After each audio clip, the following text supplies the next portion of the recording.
Hello, everyone. Welcome to another edition of CTS Biz Talk. For those who don't know, October is Security Awareness Month, one of my favorite months, of course.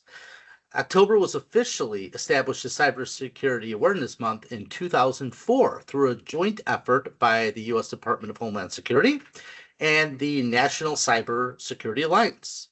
Unfortunately, a lot of tech companies use this month to push their cybersecurity services and solutions, but the initiative it was basically started to raise public awareness about online safety and cybersecurity as more and more people got connected to the internet and faced an increasing cybersecurity threats. So I always like to start off with a couple of fun stats. Here's a stat that I had to triple check because I just did not believe it. But by the end of 2025, this current year, which we're about 75% through, cyber crimes will cost over $10 trillion globally. That is a figure that is just insane. And that's why it's super important to watch out and protect yourself, your families, and your businesses and organizations. Because with that kind of money involved, they will not stop and they'll just keep hitting us. So for Cybersecurity Month, I'll be creating a series of podcasts, making you aware of the current and, more importantly, the upcoming security threats. My goal is not to push additional services or solutions, rather to share what's out there, and then you should be using this information to assess your organization's current state and determine if there's really a risk or not to your organization. If you do feel that there's a risk, you should absolutely use this opportunity to reach out to us, CTS, or your current provider. So 2025 has been an interesting year for cybersecurity, and that's because the double-edged sword of artificial intelligence, or what everyone else refers to as AI. So just like other organizations, we've been deploying AI solutions throughout CTS in our tech group as well as our sales group and throughout the entire organization. And obviously, we're also doing it for our clients. So the flip side is that AI is what the threat actors are leveraging as well. They're using AI and machine learning algorithms to bypass what we consider traditional security measures. They're automating reconnaissance. They're pulling the information from the people that are out there using social engineering and to create convincingly personalized phishing campaigns. AI-powered cybersecurity tools can analyze vast amounts of data in real time, seamless abnormalities, and respond to threats even more effectively.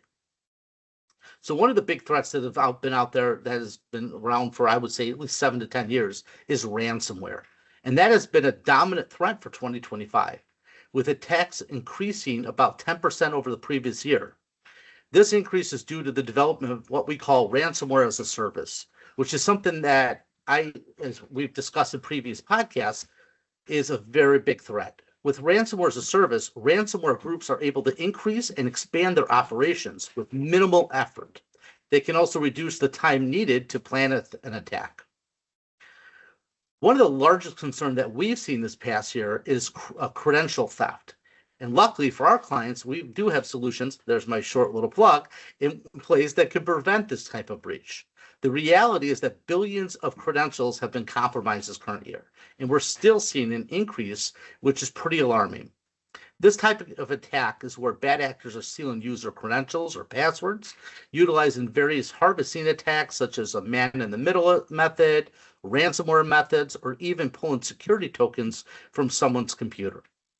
What I mean by the tokens, and this is something that most people don't understand, is, hey, I've got a user ID and password, and on top of that, I've got two-factor authentication or multi-factor authentication. There's no way someone can get in the middle of that. But what they don't realize is that when you sign into your Microsoft account or Adobe or any other account using MFA, most cases it leaves a security token on your machine, and once that's completed, this way you're not being challenged you're only being challenged every 60 or 90 days. So if someone does get access to your machine and they grab that security token, all 2FA and multi-factor authentication is out the door, and they have full access to that account.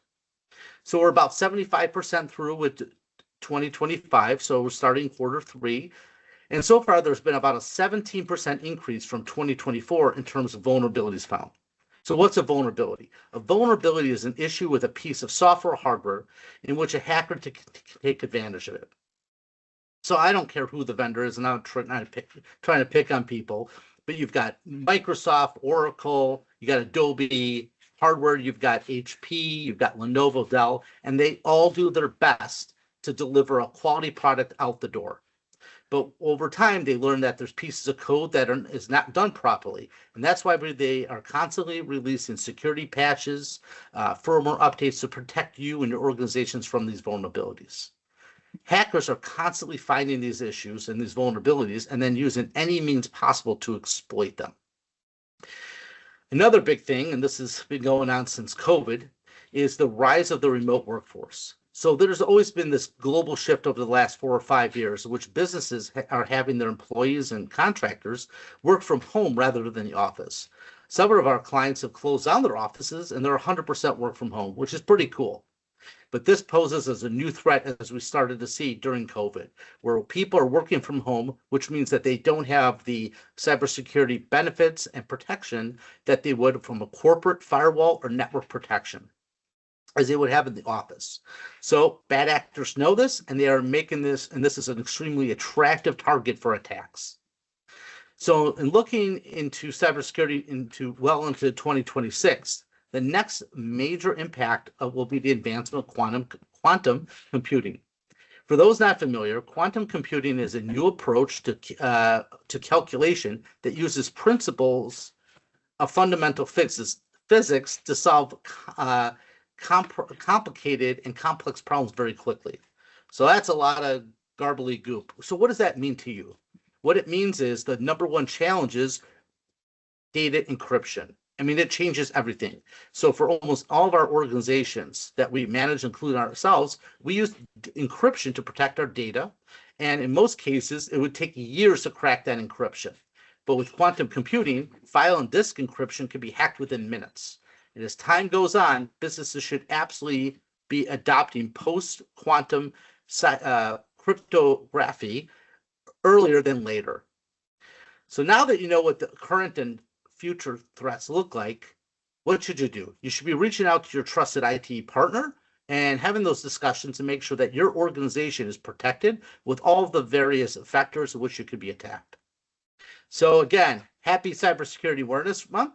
We'll be continuing with our podcast throughout the month. We're going to be taking a deeper dive into various solutions that you should be looking at into your organization to make sure that you guys are fully protected and you're not just another number with a hack. So hope everyone enjoyed this and looking forward to more of these throughout the month. Have a great day, everyone. Please like and subscribe if you can. Take care. Bye.